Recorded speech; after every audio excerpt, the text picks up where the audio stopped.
long time since I've told a story on here about my grandfather, and y'all seem to love the Papa stories, so let me give you one. Now, it's no secret, I talk about it on here. A while back, I was in a relationship with a man who was an abusive alcoholic, and one night he tried to take my ass out. So 3 days later, as he was at work, I packed up all my shit with a few of my friends and moved out of our condo. He had no idea until he came home after work and saw that half of everything was gone.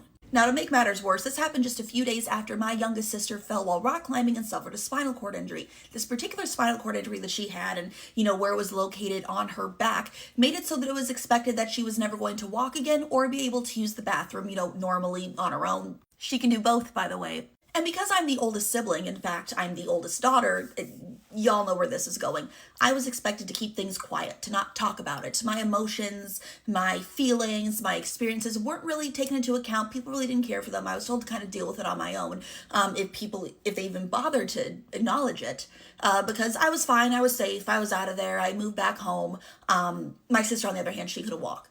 And I'm not taking away from my sister's emergency by any means. The entire time I was going through this, I was heartbroken that as her oldest sibling, the one who's supposed to fix stuff because you're the oldest and that's what you do, I couldn't fix her.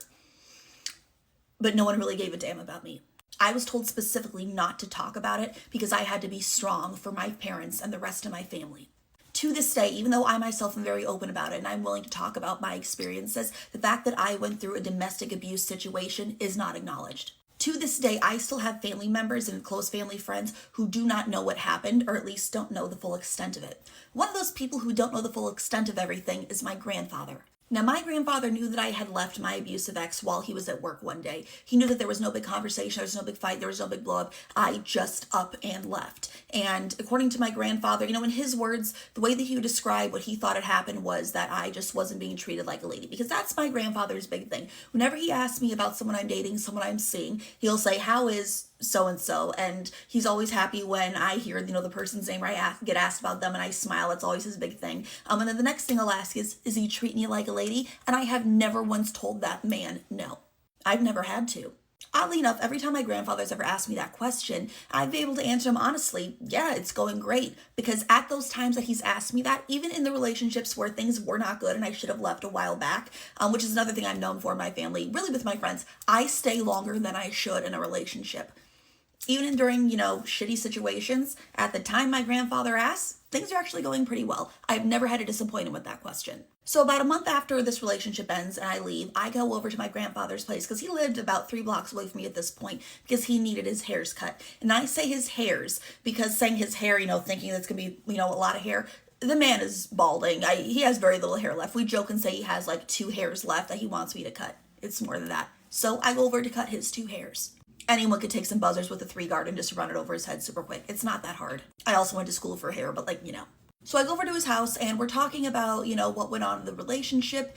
And I know what I'm allowed to say and I know what I'm not allowed to say. I know how to just keep the peace of the scenario, keep it pushing, keep moving on.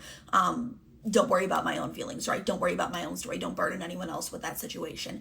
And we're talking and my grandfather asked what I'm doing that day. And it was a Wednesday during the afternoon. And Wednesday nights, for the longest time, I used to go line dancing. I was a regular at this one bar that was close to me every single Wednesday night, unless I was sick or on vacation, for 7 years. And this man looks at me, he goes, "Well, it's Wednesday, isn't that your dancing night?" And I'm like, "Yeah, it is, it's great." In fact, that Wednesday happened to be the very first Wednesday that I decided that I was, in a good enough mood, I was in a good enough headspace to go out. So I was going to go out.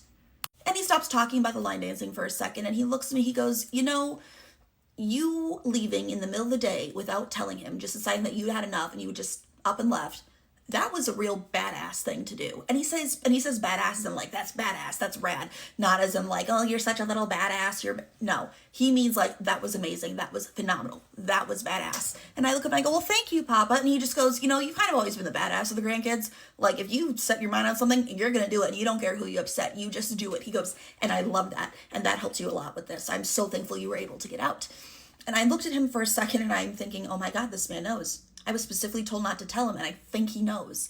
And I'm looking at him and just the look on his face. If my grandfather wants to show like a sense of sympathy, or like he wants to say something without saying that, like he has a face. He has the I understand face. And there is not that I know this face. There's not the I understand face. There's not the I know what you're going through face. Not at all. He just thinks it's amazing that I decided enough was enough and I got up and left. And he looks at me and he just goes, "You like whiskey, right?" And I'm like, "Well, not really." I'm like, "I'm starting to warm up to like Jack and ginger ale, but like, I'm not a whiskey person. I never have been. But that's starting to be my thing.